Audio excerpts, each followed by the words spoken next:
Welcome to the Shoulda Bet More podcast presented by Gold Boys. Coming up on the show, Adam Chernoff of Right Angle Sports will join us. We'll talk a little NFL, some futures, awards, teams that are underrated, overrated, who's the worst team in the league. Adam has some interesting thoughts on all of that. But we'll start here with some baseball, really the biggest series of the season so far. There are not that many pennant races I talked about the other day. A lot of these divisions, even though we're only middle of June, have opened up wide margins in terms of the leader. But Yankees, Orioles, and the AL East is not one of them. And the Yankees went into this series on Tuesday with a game and a half lead. They won the first game. They went up 2.5 games.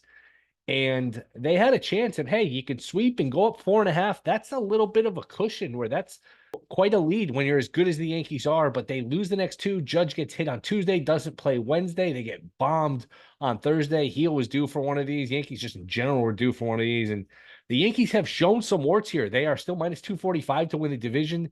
Baltimore's plus 200. So getting 2-1 on Baltimore, and I'm looking at DraftKings shop around.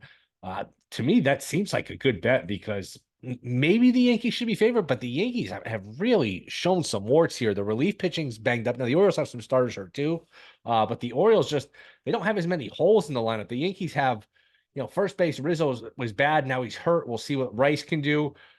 Third base, LeMahieu's completely washed. Trevino stinks. Trevino can't even throw anybody out, can't hit. So not only do they have issues in terms of some of these guys at the bottom of the lineup, and look, they've much improved. Soto and Judge, and then you had Stanton, Verdugo, Volpe. It's a good team. It's not a perfect team, though, and like I said, there are holes in the lineup, and they're not great defensively. You throw in Trevino's inability to throw guys out, and hey, some of that's the pitcher, some of it's Trevino. It's become like a track meet, and once you get a reputation for not being able to throw people out, people are just going to expose that weakness, and we've seen that here the last week or so against the Yankees, and Rizzo wasn't playing a good first base. Torres is a very sloppy defensively, and now he's banged up, leaves Thursday's game with a tight groin. So some issues with the Yankees, and it doesn't get any easier. They get the Braves. Braves playing a little better. Meanwhile, Baltimore, let's see here. It's Sale versus Rodon here for the Yankees on Friday, as I would not be in a rush to play Rodon here. I think he was bad last time out. I haven't loved what I've seen from him. Yankees minus 105, Braves minus 115. And Baltimore goes to Houston to take on the Astros. Grayson Rodriguez against Jake Bloss. So look, this is going to be, I would think, a 6-month-long pennant race that comes down to the wire. Head-to-head games will matter. September is going to matter. What each team does at the deadline is going to matter. Again, Baltimore's got some pitching issues, but they've got plenty of things to trade if they want to go the Garrett Crochet route. There's not that many teams that are sellers just because of all these teams in the wild card. But we're looking at a race here where the Yankees a couple days ago, after winning and going up 2.5, figure, hey, and if they had Judge in that second game and he got hit on the wrist, then the Yankees can't complain too much because I think 12 guys have been hit between the Yankees and the Orioles, and 9 of them have been on the Orioles getting hit. But that was just a bad break where if Judge had played in the middle game, I mean, you lost the game by a run. There were a bunch of situations, bases loaded. I mean, that was one hit, one swing of the bat by Judge instead of, Jones and Grisham. Yankees could have won, and then they'd be going for the sweep on Thursday instead of just trying to win the series.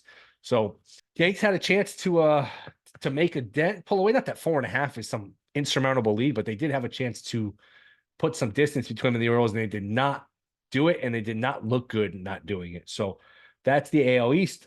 As far as a few other things before we get to Adam, we could be looking at a Game 7 in the NHL for as little drama as we got in the NBA. NHL, Florida went up 3-0 just like Boston did, but those two series were not similar where we've had people on talking about hockey, and good job by Scott Seidenberg. He mentioned Connor McDavid live for Conn Smythe, even if he loses. Well, McDavid's minus 200 in some spots. So the market certainly thinks McDavid can win this award, even in a loss, which will be interesting. But looks like we're headed for a Game 7. Edmonton has dominated the last 2 games, won 8-1 in Game 3, won pretty comfortably in game number 5, and now they head home for a Game 6. And if it's Game 7, it'll be on a Monday. I don't know why they don't do Thursday and Sunday. You figure Sunday for a Game 7 is the better TV day than a Monday night, but what do I know? Who knows? But I do think we're headed for a Game 7, and that would set up some drama where, man, not only Game 7 in the NHL Stanley Cup Final, but a Game 7 where one team was up 3-0. You have the whole thing with Edmonton looking to break through for Canada. So some juice in the NHL Final. I do think Edmonton's going to win. Look,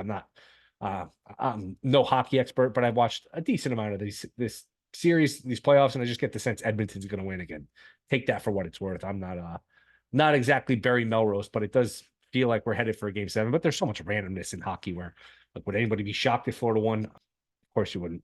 Edmonton minus 118 now, 2-4 is a game 7, total 5.5. The one thing with hockey, you can really go wrong late in these series, game 6, game 7, playing the under of these games, just because teams tend to get tight, refs swallow the whistle. And any game 6, game 7 late in basketball, hockey, games under is usually a decent way to go. So we'll see if we get any juice, see if we get a game 7 here in the NHL on Monday.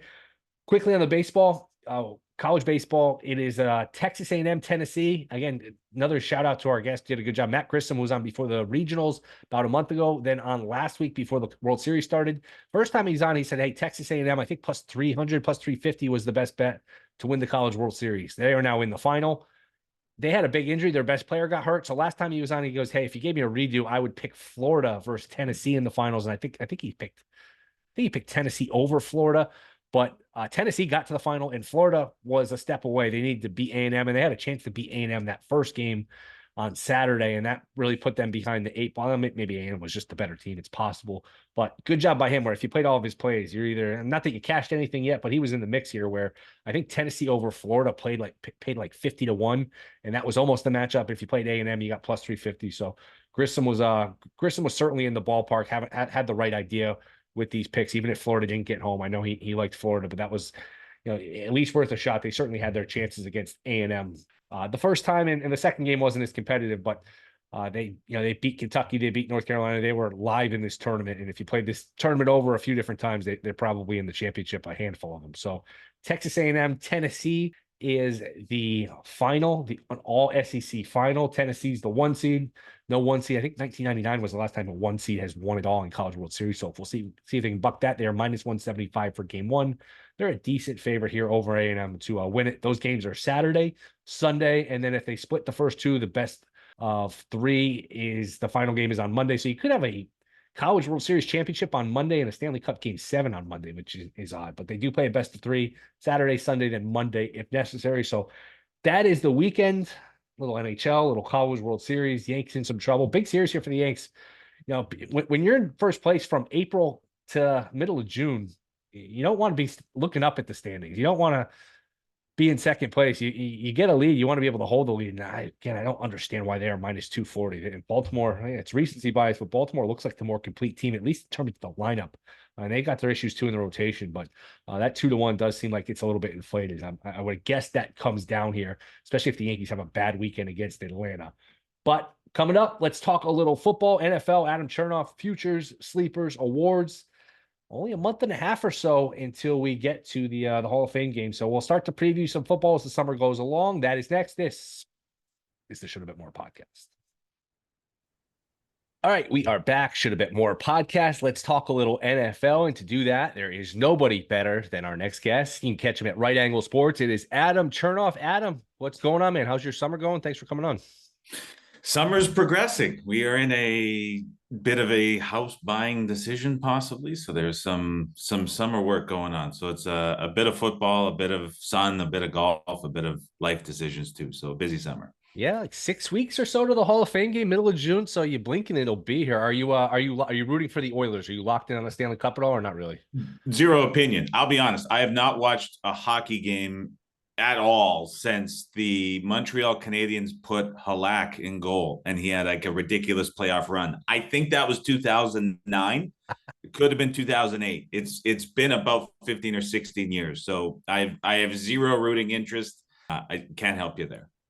You're only slightly less locked in than I am. So I mean, I have a little, basically just a little more, but always rooting for a game 7. But that's not why we brought you on. Got to talk a little NFL. I guess I'll start with this. I'll ask it this way. What is your most controversial opinion about the NFL season? Most controversial take here as we are a few months away from getting going here. Do you want to go team specific? Do you want to go league specific? Where do we want to go there? Whatever direction you want to go. The first one that comes to mind is probably the Panthers over and them being a possible wild card contender. And I say that not because I want it to be hot take-ish, but because I truly believe it. And it's drawn a lot of criticism for the opinion so far. So does Panthers fringe wild card team qualify as a controversial opinion? Absolutely. That's I only knew that because I heard you on other spots. That's not one that would have came to mind. Now, Young's an interesting player where maybe we got off him too fast, but what is your reasoning here for liking the Panthers? I think it's very similar to the Jags year 1, year 2 with Trevor Lawrence. Lawrence comes in as a highly touted #1 pick. He gets put in a situation where the coaching staff was just destined to fail with Urban Meyer and that absolute mess that they had in year 1. Going into year 2, we saw expectations dip quite a bit. There were a lot of question marks with Doug Peterson coming in. And then when we saw the Jags get into the playoffs that year, as we got really what we expected from Lawrence in the offense in that first season coming through once there was competent coaching. So kind of similar situation. Bryce Young gets drafted, highly touted, comes into the Panthers. He has Frank Reich, which turned out to be an absolute mess. He's gone by the end of the season. Now we get to year 2. Dave Canales steps in. And while Dave Canales is significantly less known than Doug Peterson, Dave Canales has had a history of leading quarterbacks to a resurgent and career-defining season. He did it with Russell Wilson. He did it with Geno Smith. And then he did it last year with Baker Mayfield. So going from what the Panthers had coaching staff-wise last year to what they have this year, night and day. Expectations have come down. 3 full wins last year to this year. A little bit less now that things have moved. I think it's come down way too far. I think that we see a big rebound from the Panthers offense. I think it could be good enough to contend for that #7 spot in the NFC. We'll get to some awards here in a minute, but if you like the Panthers to maybe compete for a wildcard spot, can I assume that you think Canales at Coach of the Year is worth a shot? I do think it is. I honestly, I don't know what that number is exactly this morning. I was talking about it about 3 weeks ago in a thread that we had going back and forth. I thought it really comes down to whether or not they're able to get into the playoffs. And so there's some Panthers division futures as well. And both of them were kind of comparatively priced. The thing with Coach of the Year, you're looking at improvement of at least 4 wins season over season. So if the Panthers get in the playoffs, that certainly qualifies. And it's going to be hard to find another coach that would fit better for that award if the Panthers do take that leap. Where I think it might be difficult if they don't make the playoffs is you're very likely looking at a Jets team that's going to be competitive in the AFC and just comparing what the improvement for the Jets would be potentially if they take that leap to what the leap for the Panthers would be if you have one making the playoffs and one not. I think it's going to be very tough to look at Carolina to get them that award if they don't make the playoffs. So I would say yes, but look around because that Panthers division price can be pretty lofty as well at some places in that like 15 to 16 to 1 range. And some of the Coach of the Year markets are pretty heavily juiced. So just keep an eye on that comparison. I think it's kind of close to a bit of a correlated outcome there. Yeah, and you're right. You're probably not winning this award. I can say you're almost definitely not winning this award unless you make the playoffs. You'll just find somebody who does make the playoffs. Canales is 18 to 1. At least the DraftKings haven't shopped, so maybe you can get slightly better. But yeah, that's an interesting angle. Anything else in terms of takes that are contrary? Couple other ones we had. We bet the Broncos wins totals under. That's not very controversial. I think everyone's looking at that team as pretty well down. Cowboys under we sent out yesterday. That was at 10.5 wins. Potentially controversial. I don't trust Mike McCarthy. I think that seat is becoming extremely hot. I don't know how the defensive transition goes. There's contract questions with Dak. CeeDee Lamb is absent. Micah Parsons is in and out. To me, there's just a lot going on there. I get the pieces are good and the offense can be great. I think the NFC is going to be a little bit more competitive than anticipated, and McCarthy in these bigger games down the stretch. I'm losing a lot of faith there that he is the right guy to get this team over the leap. So I also think the Eagles are going to be quite good in the NFC East too. So the Cowboys under was another one that we took as well. And the other one that we're on, the Chargers no on make the playoffs. Lots of intrigue about what Harbaugh can bring to that team. I think they're going to be well coached up by the end of it, but early on in the season, schedule skews a little bit more difficult. And so that was another stance that we took as well. Interesting. Yeah. And you can't go wrong playing the unders, fading these teams because, I mean, we all have this habit of looking at a team and they're whole, they're healthy, but hey, you miss your quarterback for a month, 6 weeks longer, your under is probably going to get home. Any other awards you've looked at here in terms of, MVP, Coach of the Year, anything like that? Haven't gone like crazy with the awards, but some season long prop stuff. I guess offensive player of the year, one award I did look at with Breece Hall, but that number has come in quite a bit. And so if I'm just pulling up the prices right now, but if I'm looking at offensive player of the year and Breece Hall has come into like 22, 23 to 1 range. Garrett Wilson still further out. You can probably find Wilson around 35 to 1. It's kind of what I'm looking at here on the screen. I think that's becoming a pretty intriguing option to look at. The Jets last year, second fewest touchdowns, were leading for barely any time in the second half of games. It was a mess, and everything so far this offseason, amid the noise that I think is being a bit artificially thrown around, just because everybody wants to pick on the Jets. There has been nothing but praise coming out of Jets camp for Garrett Wilson and how he's fitting in with this offense. And so you think about what he's done the last 2 years with just a mess of quarterbacks throwing to him, now stepping up to have a bigger role in the offense, with a much more competent quarterback scenario coming into the year. I think the upside for him is substantial. And so whether you want to take a pretty beat up price on Hall, or you want to go with a little bit of a longer price on Wilson, benefiting from that offense, I think those are two guys from the offensive player of the year standpoint that I would be comfortable looking at. So it sounds like you're pretty high on the Jets. I am too. I think the schedule compared to what the Bills and the Dolphins have to go through is very favorable. Bills, I mean, they play every team that was in the conference title game last year. They play the Texans, then they play 4 games against the Dolphins and the Jets. That's 9 of their games. It's really tough. Miami's got a bunch of games at the end of the year in cold weather cities, Green Bay, Cleveland, New York, and they lost some talent. The Jets, it's after San Francisco, it's a pretty reasonable schedule. Look, I'm on them too. I think sometimes there's a team that's hyped and they don't live up to expectations and people just kind of get off. And sometimes it's the next year. Remember Cleveland traded for Odell Beckham. I think it was 2019. Everyone thought picking to win the division.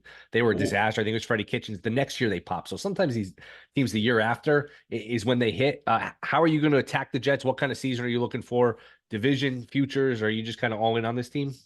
I played over wins at 9.5. And then I also played division and conference for the East and then the AFC. Those prices have again come in a little bit. I would still play them at current numbers that you can find anywhere. I think there's still room for those to come in just a little bit before we get from now to kickoff.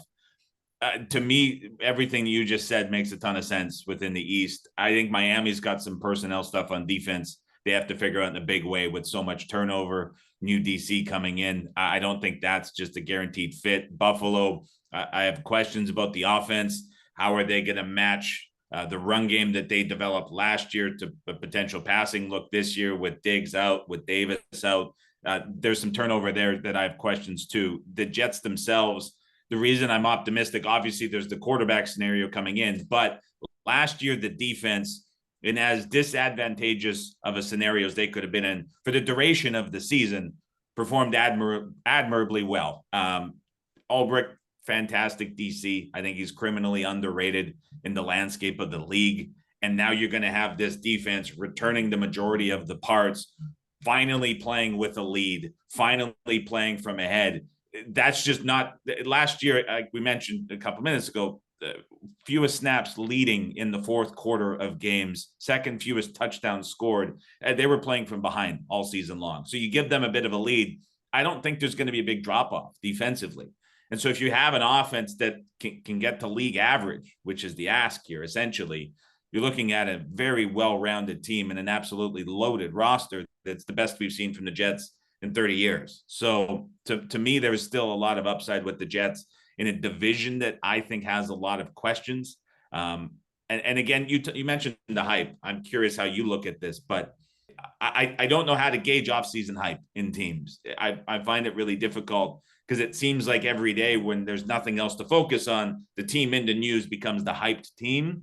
And everyone around the Jets, coverage-wise, is trying to break the bad news story. And we've seen 4 or 5 false stories come out. And so I don't know if it's hype or if it's just media trying to put themselves in position to be the one that broke whatever that story might be. And so I have a hard time with that hype side. Yeah, and Rodgers is the short shot here, comeback player of the year. It's funny. thought maybe Darnold had a shot just because, hey, it sounds like he could start in Minnesota. But now they put some guidelines on a rule that was famously vague in terms of, hey, just kind of, it's the best story, pick whatever you want. Now it sounds like it has to be an injury situation where you miss some time. Did that clarification of the rules or adding of the rules, did that add anything for you in terms of comeback player of the year, how you look at it? No, it happened really fast. So that kind of came out of nowhere 2 or 3 days ago. I've been kind of split focus wise with CFL and other things going on in life. And so once OTAs ended a few, like last week, I kind of shifted over a little bit focus wise. Then that came up out of nowhere. By the time I looked, the market had already shifted. So completely missed that. That was a weird case of kind of like an off-season rule change that nobody saw coming. So I don't have anything to offer there, but at least there's finally clarity. I thought that award was always very difficult to bet because you were kind of had to be in one of two camps where you're like, we're sort of going down that vague line of what qualifies. Last year, Hamlin versus Flacco, a good example of that. But now it seems like everyone's kind of being pushed into the same scenario. So you kind of now looking at the same thing, which I think is kind of a bad thing for betting it. Yeah, I agree. It was like you said, it was hard to bet, but that meant it was hard to price. Where I mean, there was like 250 to 1 on Flacco. That was when he first came back, and right, even like 60 to 1 after he started to play a few games. Where it's like, oh, he's playing pretty well. Who knows? So yeah, I don't know. It kind of that was one where I think bettors had an advantage, even though it was hard to bet. It was hard to price, and I don't know if that advantage is still going to be there. It was, and we've seen, I think, similar things happen. For example, MVP is now widely known. It's essentially a quarterback award, and there's a very clear criteria to what is required if it's going to be a non-QB. We just mentioned coach of the year tends to be an improvement. There's a long sort of run of needing 4 wins or more better than the season prior. So you're kind of looking at that as a most improved rather than a coach of the year with the asterisk that you make the playoffs. And now you have comeback player of the year with those injury definitions. That now kind of puts that into place. And then offensive player of the year has essentially become the most impactful non-quarterback on a playoff team. So that, I think what you said is exactly right. Now that sort of vagueness has gone around the market or lack of clarity, it becomes easier to price for sure. I don't see this market up yet, but it's become more popular. It'll be up somewhere if it's not up, and I'm just not finding it. Who's the worst team in the league? Who's going to get the number 1 pick next year? Oh, put me on the spot. I'm going to say Denver. I don't know. I haven't seen prices on that. I think Denver is going to be the worst team in football. I think the Raiders will be competitive with them for that, but I think the Broncos are a disaster. Just not a fan of Nick's, not a fan of Peyton. You think he's lost fastball, a little combination of both? I don't know anyone that was a fan of Nick's coming in. And so to me, that was a big reach for where they took him and to just assume that he's going to be a day one starter, come in and fix everything with other pieces around him departing. I don't get that. Peyton runs Russell Wilson out of town. Great. But now like Nick's is going to come in and be the guy that solves that. I'm not buying that at all. Did the schedule trigger any bets for you when the schedule got released? Not directly. There, I think, are going to be a lot of spots that come out of it where, for example, like Cleveland comes to mind with just a brutal end to their schedule. Pittsburgh fits that scenario. The Saints skewed very heavily. The importance of week 1 to the Jets because of the easy games that follow in September and October. More so, a lot of kind of in-season spots that ended up being circled to look at. Something that I found this year, perhaps more than others, was a lot of these sort of advanced strength of schedule numbers hit Twitter, hit other websites very earlier than typical. A lot of the opponents now kind of understood and like graded properly. So I found it to be much less advantageous to be betting schedule immediately after the release in regards to win totals or futures than it has been in seasons past. And I don't think now that everyone kind of widely understands how these teams are priced and how you kind of maneuver for pricing in those schedule quirks, I don't think we're seeing that as a good spot to come back with anytime again. I think it might get tighter and tighter, honestly. A couple of quick ones before we get out of here. Pittsburgh's an interesting team because there was a lot of enthusiasm. The draft, they improved the offensive line, and then people saw the back half of the schedule and said, I don't know that I can bet Pittsburgh over. A lot of people like the under. Do you agree that back half of the schedule is going to keep them under, and this is finally the year Tomlin doesn't finish 500? It'll be his first losing season, and I think it's both the first half and the back half that aren't going to work out for Pittsburgh. I think it's going to struggle. Arthur Smith and Russell Wilson, to me, it doesn't mesh. Smith likes to attack the middle of the field, uses a lot of heavy personnel, likes to scheme guys open between the hash marks. That's somewhere that Russell Wilson, his entire career, has been unwilling to target. And part of the reason why Peyton ran him out of Denver was because he wasn't willing to attack that portion of the field that Peyton wanted him to do so. To me, asking him and this offense to continue pushing things outside, which was the reason for their downfall last year, despite the new OC coming in, it's like, are you going to get Arthur Smith to bend and change his offense, or are you going to turn Russell Wilson into a passer he's never been for the duration of his career? I don't see which way is going to break, and I think it's going to lead to just a very conservative offense that runs the football a bunch, which, given the schedule, is not going to really be something that they're going to want to do or really be able to do, I think, as much as they're going to require with this offense. So I think this is a bad season for Pittsburgh. Happily looking on their unders. I think Tomlin, again, first season below 500. Totally agree with you. How about another team in that division, Cincy, where they actually get a break with the schedule, where all the AFC teams have tough schedules, but with the last place schedule, I know you think the Panthers will be better, but still, Panthers, Patriots, Titans, they get the Raiders, the Commanders, and the Giants. It's not that bad. Do you think Burrow bounces back, or you're worried about the hand? You think the defense plays better? Where are you at with Cincy? I think they're probably priced right. The argument I could make for them is looking at Baltimore to take a step back because of losing Mike McDonald, who I think is one of the best DCs in the league, potentially defensive regression for the Ravens. That would be the argument I would make in favor of Cincinnati. I don't think they get a break because of the schedule price-wise. I think that's fully priced in.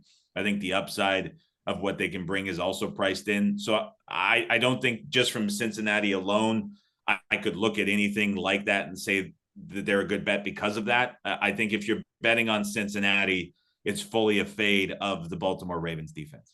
Yeah, and they were plus like 170 to win the division with that schedule, plus 170 and all the things you mentioned, but now it's down to like plus 140, plus 145, which is a big difference. You've been good on these in terms of the season-long player props, playing a lot of these quarterbacks under. Defense is more conservative, offense is more conservative, injuries. Have you noticed, do you think there's value here still on these unders for these quarterback player props? It's been adjusted down quite a bit. So last year, I forget the exact average off the top of my head. I believe the average QB was 250 yards less last year than they were the season before. And so the popularity of these preseason unders is really starting to be priced into the market. There were only 2 guys last year of all the starters posted that were actually priced higher than they were the season prior. So all these QBs continue to be priced lower and lower. Last year, 64 different starters.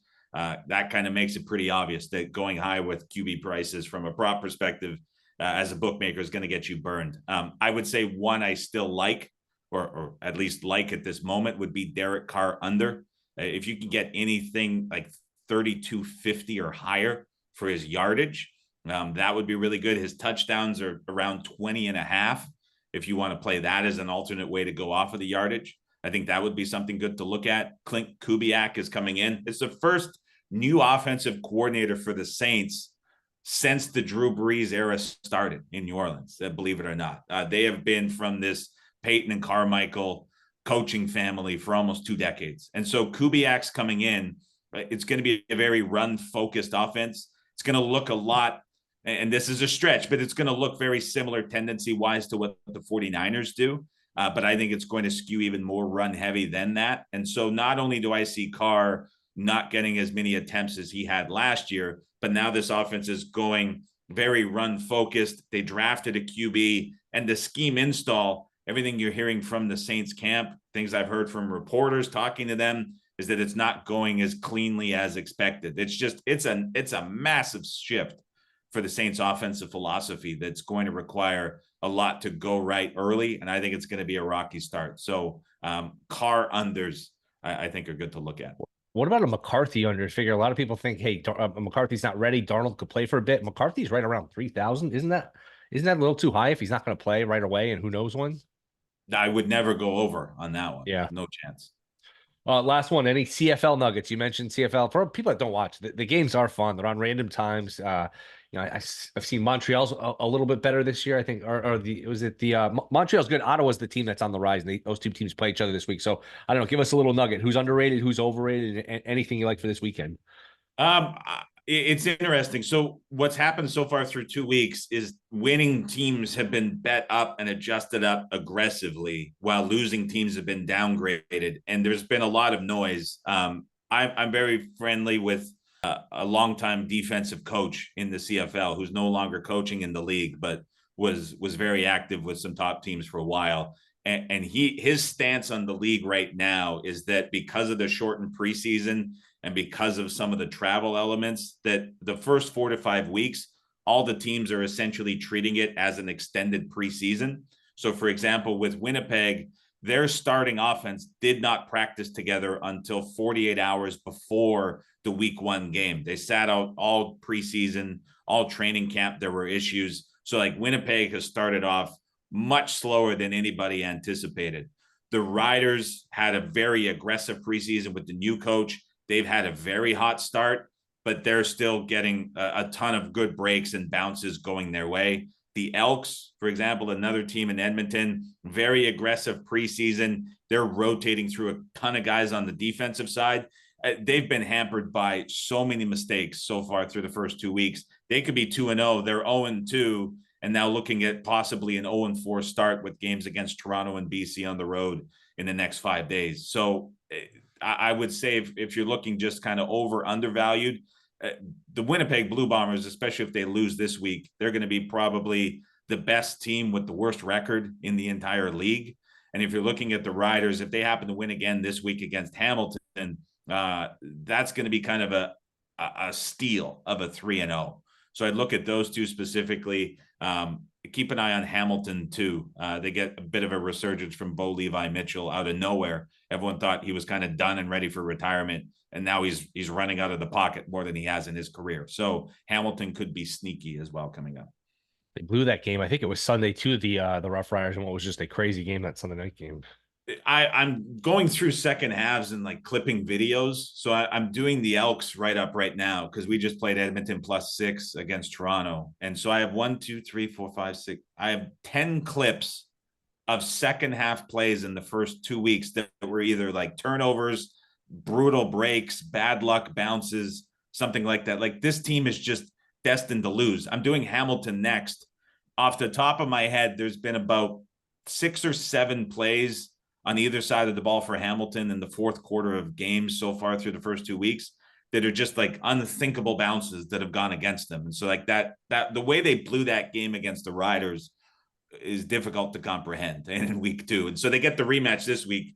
I like them quite a bit, getting the points on the road against Saskatchewan. So we'll see if they end up losing again in just heartbreaking fashion, and we're still seeing these prices adjust against them. Like, that's an easy play in week 4 on them. Adam, you're the best, man. Let everyone know where they can find your stuff. On Twitter at Adam Chernoff, CHERNOFF, and then over at raspicks.com for all of the NFL plays. All right, man. I appreciate some time. It was fun to catch up. Hopefully we'll do this again once football comes around. Let's do it. Thanks for having me.